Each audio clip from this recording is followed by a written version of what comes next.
अस्सलाम वालेकुम नाजरीन, उम्मीद है कि आप सब खैरियत से होंगे।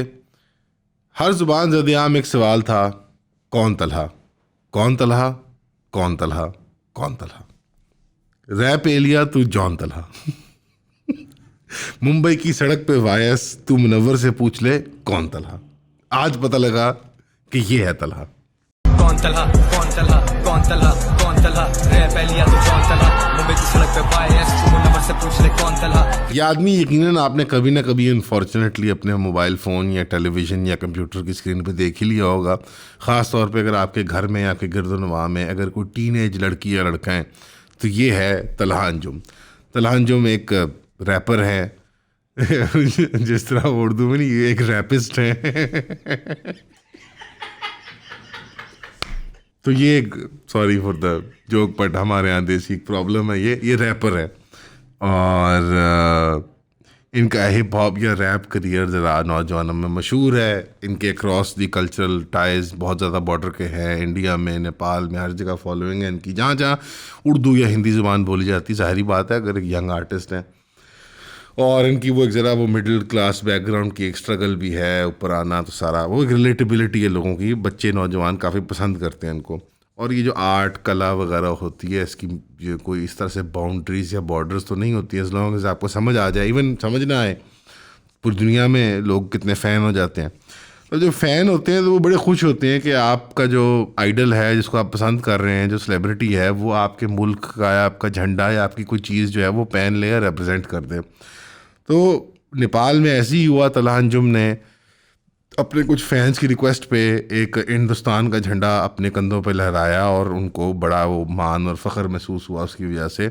बाद में वो एक मीडिया नाइटमेयर बन गया। पिछले 2-2.5 साल से एक बहुत ज़्यादा कल्चरल सेंसिटिविटी नज़र आ रही ना फ़ौज को लेके, और हमारा मुल्क और हमारी रियासत और ये और झंडा और ऐसे ना कर देना वैसे ना कर देना। ये सेंसिटिविटी उस इनसिक्योरिटी से आती है कि हमारे यहाँ एक फेयर एंड फ्री इलेक्शन नहीं हुआ हुआ, relatively fair and free election भी नहीं हुआ, जो कि पहले होते रहे हैं। और इस वक्त एक इनसिक्योरिटी है हमारी स्टेट के अंदर, और वो इनसिक्योरिटी मीडिया के अंदर और हमारी आवाम के अंदर रिफ्लेक्ट होती है कि कौन पाकिस्तानी है, कौन दुरुस्त है, कौन गलत है, क्या सही है क्या नहीं है। इसकी सबसे हाईलाइटेड और वो हाइटेंड वर्जन आपको मई के अंदर नज़र आई हिंदुस्तान के मामले को लेके, कि वहाँ जब हिंदुस्तान से हमारी झड़प चल रही थी तो उस वक्त एक फीवर पिच पे क्रेज़ आया हुआ था हमारे मुल्क के अंदर कि बस उड़ा देंगे, फाड़ देंगे, मार देंगे, ये वो। वहाँ चले फिर कुछ जायज़ की बात थी, क्योंकि हिंदुस्तान वाकई में एक अग्रेसर बन के शहतरत पे उतरा हुआ था। वो हमारे कश्मीरी और जनरल मुसलमान भाइयों पर जुल्म के बावजूद अब हमारे मुल्क पे चढ़ दौड़ा था और एक नया नॉर्मल सेट कर रहा था। वो फ़ौरन रद्द अमल तो समझ आता है, लेकिन लॉन्ग टर्म सस्टेंड तो मेरे ख्याल में हिंदुस्तान के लोग हमारे जैसे ही लोग होते हैं जैसे। और अगर ममासलत कल्चरल के अतबार से देखा जाए तो ज़्यादा हमारे से मिलते होंगे बनिस्बत अमेरिका के या किसी और मुल्क के लोग। फॉर एग्ज़ाम्पल, ऐसी नफ़रत मैंने उन होटलों के लिए नहीं देखी जिनके बाहर अमेरिका के झंडे या कनाडा के झंडे लटके होते हैं, जो टूरिस्ट को वेलकम करते हैं।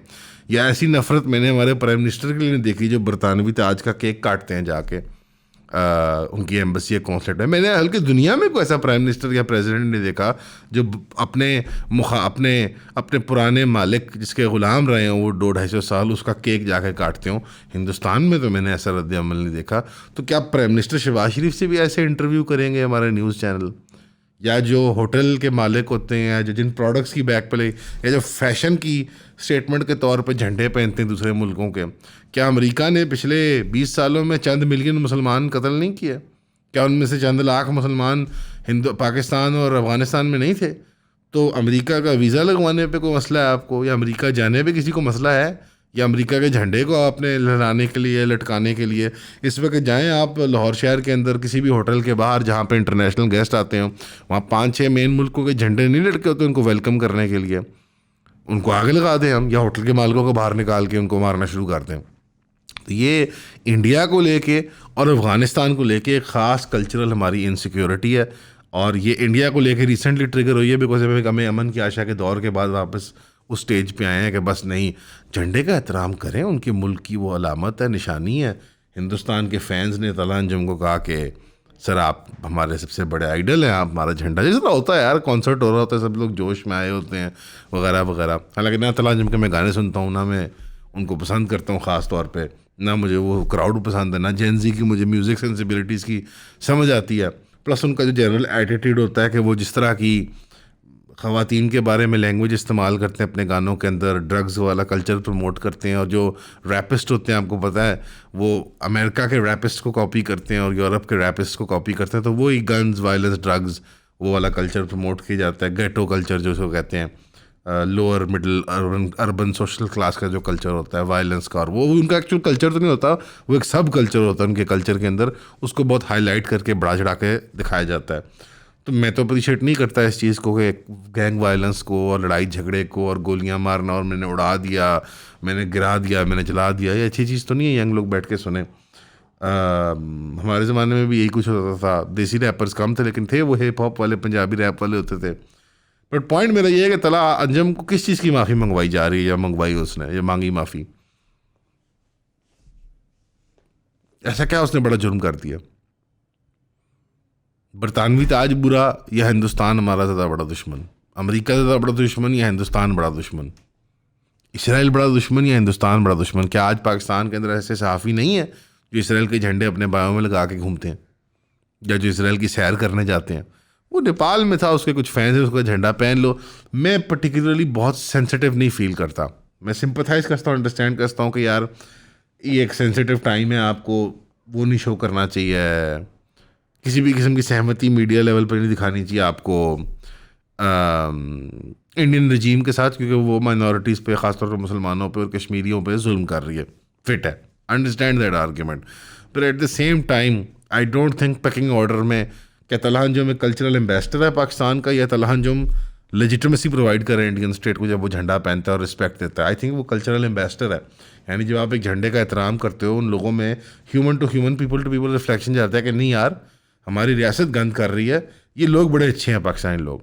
इनफैक्ट ये बात काफ़ी ज़ुबान ज़दे आम होती थी हिंदुस्तान के अंदर, अब उसमें ज़रा एक रुकावट आई है क्योंकि अवाम टू अवाम लेवल पे बहुत ज़्यादा वैनम भरा गया है हिंदुत्वा की तरफ से। लेकिन हकीकत ये है कि आज तक हिंदुस्तानी अगर यहाँ आ जाए या आमना सामना हो जाए पाकिस्तानी के साथ, तो पाकिस्तानी के साथ बहुत अच्छा सलूक करते हैं, उसको भाई बहन की तरह ट्रीट करके खाना पीना खिलाते हैं, अपने बदन से कपड़ा उसको दे देंगे, उसका उसको उसको उसको उसको तंगी तकलीफ नहीं आने देंगे। तो तला जब ने झंडा पहन लिया, मतलब आई डोंट नो भाई इतना बड़ा हुपला क्यों क्रिएट हो रहा था पाकिस्तान के अंदर इन चीज़ों के ऊपर। इंडिया के अंदर तो मुझे समझ आता है कि उनके वो कुछ मतलब ज़रा समझ रहे हैं ना आप, प्रॉब्लम्स हैं उनके पास थोड़े, ज़रा मतलब ज़रा वो गोश्त वोश्त नहीं खाते, ज़रा जान शान नहीं बनी होती। आपको इतनी क्या इनसिक्योरिटीज़ फील होना शुरू हो गई हैं, ये पिछले 2-2.5 साल के अंदर आप नोट करेंगे इनसिक्योरिटीज़ बहुत पीक पे आई हैं। तो बहरहाल प्राइम मिनिस्टर ऑफ पाकिस्तान बरतानवी ताज का केक काट सकता है, जश्न मना सकता है कॉन्सर्ट में जाके, एम्बेसी में जाके, लेकिन एक आर्टिस्ट अपने हिंदुस्तान का झंडा नहीं लहरा सकता, क्योंकि बाय व्हाट एक्सटेंशन या what logic, Allah knows best. तो अगर पैमाना इस्लाम दुश्मनी या इस्लाम दोस्ती या पाकिस्तान दोस्ती या पाकिस्तान दुश्मनी है, तो बरतानवी ताज में ज़्यादा ख़तरनाक नज़र आता है। तो बहरहाल ये एक ऑकवर्ड सी चीज़ है, और ये न्यूज़ साइकिल में इतना इंपॉर्टेंट बन गई है अनफॉर्चुनेटली, क्योंकि हमारे यहाँ यही कुछ जो है वो ही साइड शी साइड के तमाशे जो होते हैं 24 घंटे के न्यूज़ साइकिल में डिस्कस होते हैं। आप लोगों की सपोर्ट की वजह से आज हम यहाँ पे हैं, आप लोगों की सपोर्ट की वजह से हम ये कंटेंट बनाते रहते हैं। आप लोगों की सपोर्ट हमें चाहे इनबॉक्स डीएम की मद में है, चाहे वो कमेंट की मद में है, या स्पेशली 3000 रुपये की सब्सक्रिप्शन की मद में है, हमारे काम को बहुत आगे लेके जाती है। हमें किसी प्लेटफॉर्म की तरफ से कोई सपोर्ट नहीं है। आपके सामने हमारा चैनल डिमोनेटाइज हुआ है, एक दफ़ा नहीं 2 दफ़ा, उसकी वजूहत भी हमने आपको बताई हैं। डिमोनेटाइजेशन या फिर किसी की आवाज़ बंद कर देना बहुत गलत है, चाहे वो किसी भी इशू पे बात कर रहा हो। फ्रीडम ऑफ स्पीच के साथ खड़े हुए और हमें 3000 रुपये की सब्सक्रिप्शन प्रोवाइड करें। हमने ऑलरेडी ज़्यादा कंटेंट प्रोड्यूस करना शुरू कर दिया अपने पेड सब्सक्राइबर्स के लिए, और हमारी इवेंचुअली कोशिश होगी कि जो हमारा आधा कंटेंट है वो पेड सब्सक्राइबर्स के लिए ही हो। तो ईऑन फैमिली का पार्ट बने, 3000 रुपये दें, सब्सक्राइब करें। जो झंडा कंधों पे उठाया था तलहा अंजुम ने, वो अब दुबई में कहीं किसी टारमैक के ऊपर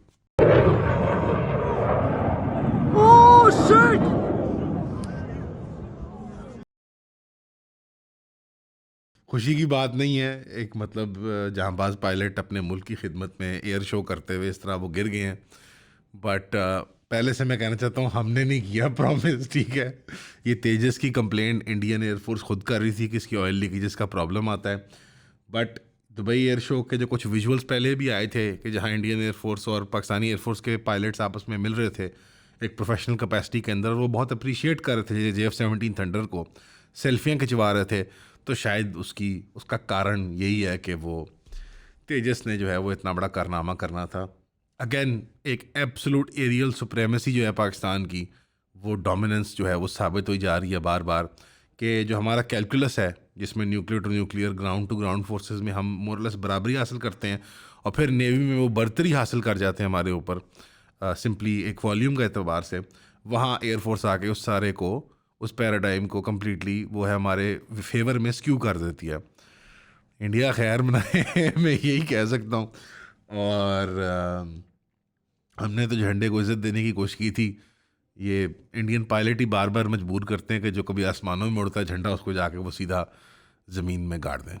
चूँकि आज बहुत ही म्यूज़िकल और पोएटिक दिन था, तो इस ज़मन में जो ये अफसोसनाक वाक़या हुआ है जहाँ तेजस के पायलट समेत वो क्रैश कर गया जहाज़, मुझे एक शेर याद आया, कभी अर्श पर कभी फ़र्श पर, कभी उनके दर कभी दर बदर, गमे आशिकी तेरा शुक्रिया, हम कहाँ कहाँ से गुज़र गए।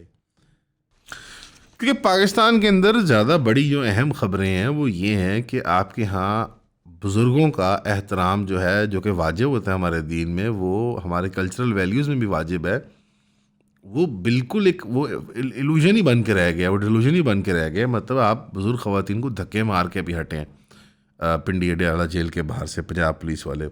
तो केपी के सीएम ने एक लेटर लिखा है सीएम मरियम साहिबा को कि ये मैन हैंडलिंग जो हुई है, और साथ ही साथ डिनाइल भी हुआ है विजिटेशन राइट्स के इमरान खान साहब के। उन्होंने डिमांड किया कि इमीडिएट इम्प्लीमेंटेशन हो कोर्ट ऑर्डर्स का, उनके खिलाफ एक्शन हो जिसने बदतमीज़ी की और मारा पीटा है, और क्लियर डायरेक्टिव्स हों जेल और पुलिस वालों को दिए जाएँ सीएम पंजाब साहिबा की तरफ से।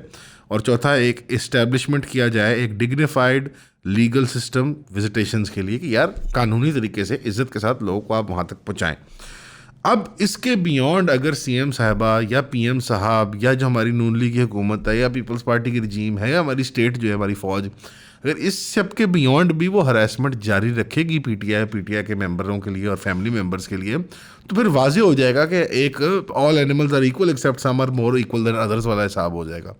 वो वाज़ेह हो जाएगा कि आप एक पूरे हिस्सा, एक पूरा सेगमेंट है अक्सरियत पाकिस्तानी वोटिंग बेस का, जिसको आप अपने बराबर का शरीक नहीं समझते, बराबर का शहरी पाकिस्तानी नहीं समझते। क्योंकि ये बदतमीज़ियाँ, ये बदसलूकियाँ किसी भी हिस्टोरिकल प्रेसिडेंट से जस्टिफाई नहीं होती। वो इमरान खान ने जी वो फ़लाने वक्त पे जी फ़लाने को धक्का दिलवाया था, या फ़लाने, या आप अपने असूल और अपने प्रिंसिपल्स का पैमाना इससे तय करते हैं कि आपके साथ क्या सलूक किया गया था या दूसरा आदमी क्या करता है। ये तो लिटरली बच्चों को मिसाल दे के समझाई जाती है कि अगर कुएं में छलांग लगा दे तो आप भी कुएं में छलांग लगा देंगे। तो लगता यही है कि आप सब माशाल्लाह इकट्ठे एक कुएं में छलांग लगाना चाहते हैं। ये डिसरिस्पेक्टफुल है, ये इमोरल है, ये गुनाह का सबब है, ये गैर कानूनी है, और सबसे बढ़ के आप लोगों के लिए जो अजीज़ चीज़ है हमारे हुक्काम के लिए, ये बैड पीआर है। आप बेजा के उनको हीरो और लायंस बनाई जा रहे हैं अवाम की नज़रों में। इमरान खान ने 2-2.5 साल जो जेल में काटे हैं, अब वो आप सबसे बड़ा सियासी समाजी लीडर बन चुका है, और मज़ीद मत अपनी कब्र में कील ठोकें। और फिर जो आप लॉन्च करते हैं ना, ये जो intellectual so called TV anchor और ये ट्विटर वाले जो बैठ के ये आर्ग्यू करते हैं कि किस तरह से बहुत प्रिविलेज्ड हैं हलीमा खान साहिबा वगैरह, और इन लोगों की प्रिविलेज जो है उसको चेक किया। Shut up, literally shut up. Who cares कि वो प्रिविलेज थे या नहीं थे, या वो कानून हाथ में लेते थे या नहीं लेते थे। विजुअल क्या जा रहा है कि बूढ़ी ख़वातीन को धक्के मारे, ज़मीन पे गिरा दिया गया, अरेस्ट कर लिया गया, कपड़े उनके मट्टी मट्टी हो गए, उनको घंटा डेढ़ पुलिस वैनों में डाल दिया गया और भाई से मिलने नहीं दिया गया। ये पाकिस्तानी कौम को मैसेज जा रहा है। और ये जिन लोगों को आप लाखों करोड़ों रुपए की फ़ीसें दे रहे हैं ना, ये ट्वीट्स करने के लिए और ये रील्स बनाने के लिए और ये पोस्टें बनाने के लिए, कोई फ़िश फार्मिंग पे बता रहा है, कोई कह रहा है स्मॉग नहीं आ रही, कोई कह रहा है कि झींगा यहाँ से हमने कराची एक्सपोर्ट कर दिया। ये नहीं पीआर वर्क करेगी। लोग हंसी, आप सिर्फ, मेरी रिक्वेस्ट है पंजाब गवर्नमेंट से कि आप सिर्फ कमेंट सेक्शन खोला करें इस तरह की रील का जो आप पैसे दे के बनवाते हैं। तो पहला कमेंट क्या होता है, समझ गए भाई, पेमेंट अंदर काम बाहर। बिल्कुल ठीक है ब्रदर, कोई नहीं यार, पैसे कमाना हक सबको है। ये टॉप 3-4 कमेंट्स होते हैं आपकी प्रोपेगेंडा पे, आपकी मार्केटिंग पे। तो खुद अकल करें यार, ये पैसे क्यों खर्च रहे हैं आप आवाम के, ये टैक्स पेयर मनी क्यों ज़ाया कर रहे हैं पीआर के लिए, ये पीआर स्पिन एजेंट्स क्यों आपने हायर किए हैं ट्विटर के ऊपर बैठने के लिए। आपके जो हरकत व सकनात हैं वो आवाम के सामने एम्बेरसिंगली वाजे हो जाते हैं। तो प्लीज़ अपनी पीआर की खातिर कर लें, हमारी मोरालिटी को इंटैक्ट रखें अपनी पीआर की खातिर। हमारी माशरत के अंदर आप लोग से बदसलूकी हुई तब भी साफ़ी आवाज़ उठाते थे, लोग लड़ते थे, पीटीआई के फैन बॉयज़ भी लान थान किया करते थे। अब ये बहुत हद से पार कर रही चीज़ें, हाथ से निकल जाएगा मामला। 9 मई के बाद एक पूरा हमने एक अगली सिनेरियो देखा, वहाँ से लोगों का पारा बुखार नीचे आया था कि यार ये क्या हो रहा है, इधर सामने सड़कों पे औरतों को मार पीट रहे हैं। वो बुखार दोबारा वो ऊपर नीचे उसकी वो फ्लक्चुएशन नहीं होनी चाहिए। अब उसको थमा रहने दें। आवाम के अंदर नहीं सकत कि वो बर्दाश्त करें कि रोज़ औरतों को थप्पड़ पड़ रहे हैं, यहाँ पे धक्के मार रहे हैं, और बुज़ुर्गों को और बच्चों को और वगैरह वगैरह। लेकिन आज की हम आते हैं मेन स्टोरी के ऊपर, और वो ये है कि 1.2 बिलियन का जो लोन है IMF से, वो हमें 9 दिसंबर तक मिल सकता है। ये लोन उस रोशनी में आ रहा है कि IMF ने एक रिपोर्ट तैयार की हुई थी जिस पे उन्होंने तनकीद की हुई थी हमारे अप टू 6% जो है बजट GDP का, वो करप्शन की मद और नज़र हो जाता है, यानी ट्रिलियंस ऑफ रुपीज़ सालाना करप्शन की मद में ज़ाया हो जाते हैं। उसके बारे में एक रिपोर्ट बनाई थी IMF ने, और वो कुछ माह से हमारी हुकूमत उसको दबा के बैठी हुई थी। उस रिपोर्ट के अंदर 15 से 16 रिकमेंडेशंस भी दिए IMF ने कि आप, हालांकि IMF रिकमेंडेशन नहीं देता, लेकिन उसने कहा खुदा दा वास्ता ही ये पैसे दे रहे हैं तो ये काम कर लो। बेसिकली उसने वो leakages her level of government पे मोरलेस आइडेंटिफाई कर दिए हैं। उस आइडेंटिफिकेशन के बाद सवाल ये नहीं बनता कि ये कौन सा महकमा है या कौन सा महकमा कर रहा है या नहीं कर रहा। सवाल ये बनता है कि अवाम पे ये इतना बड़ा जुल्म पूरा सिस्टम कैसे कर रहा है। कोई एक महकमा नहीं भरी उसके अंदर से।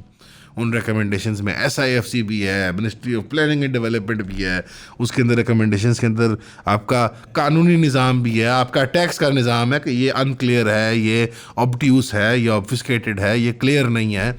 हर लेवल पे FBR हर महकमे को उन्होंने कहा कि खुदा का वास्ता है टैक्स कोड को सिंप्लीफाई करो, लीगल प्रोसेसेस को इजी करो ट्रांजैक्शंस के लिए एंड सो ऑन, और अपनी ट्रांसपेरेंसी को बढ़ाओ ताकि तुम ये करप्शन के जो मध्य में पैसे ट्रिलियंस ऑफ रुपीस सालाना 6% बजट, तो ये 1.2 बिलियन डॉलर आ रहे हैं ना, तो 6% के हिसाब से 78 बिलियन 70-80 मिलियन डॉलर गया।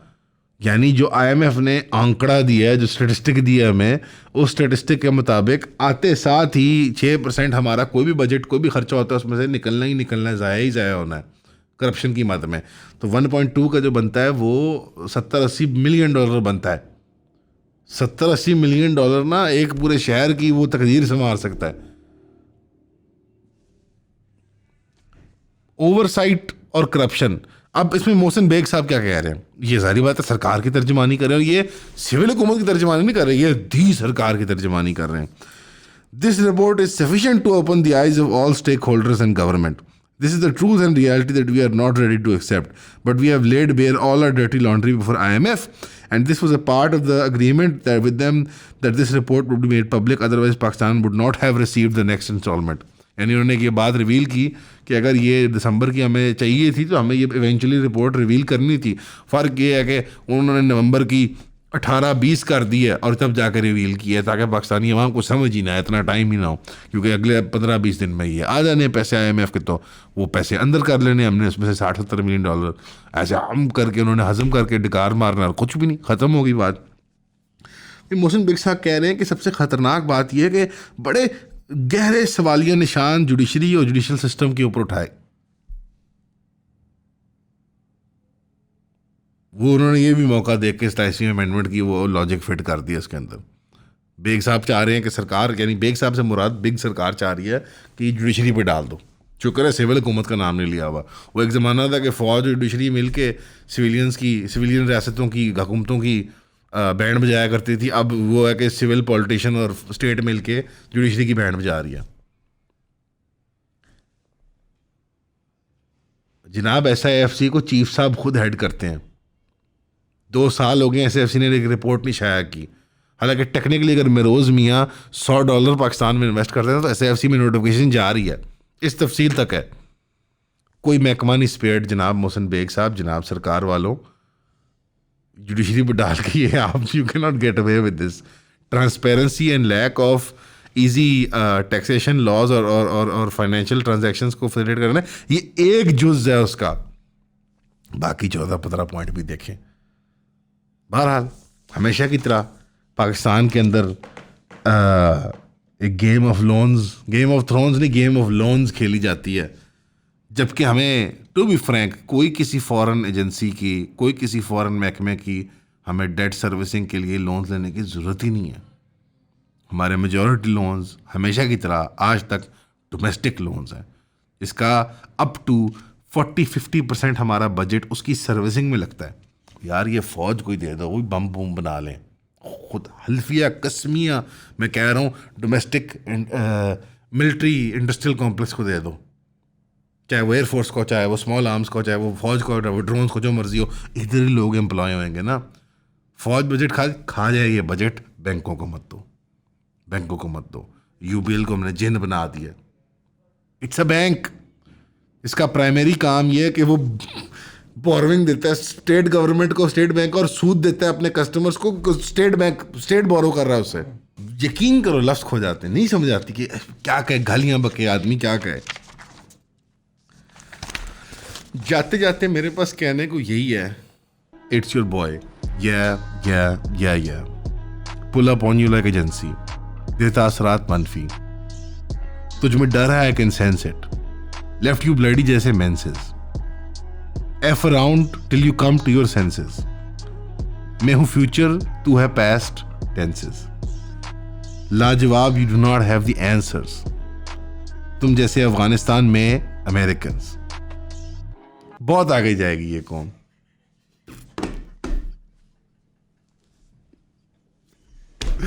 हमेशा की तरह आप सबका सुनने का शुक्रिया। करीबी जाके आप IMF स्टोर से जाके अपना 100 रुपया आप हिस्सा हासिल कर सकते हैं। कर्ज पे चलेगा ये मुल्क। दुआओं में याद रखने का शुक्रिया। अस्सलाम वालेकुम।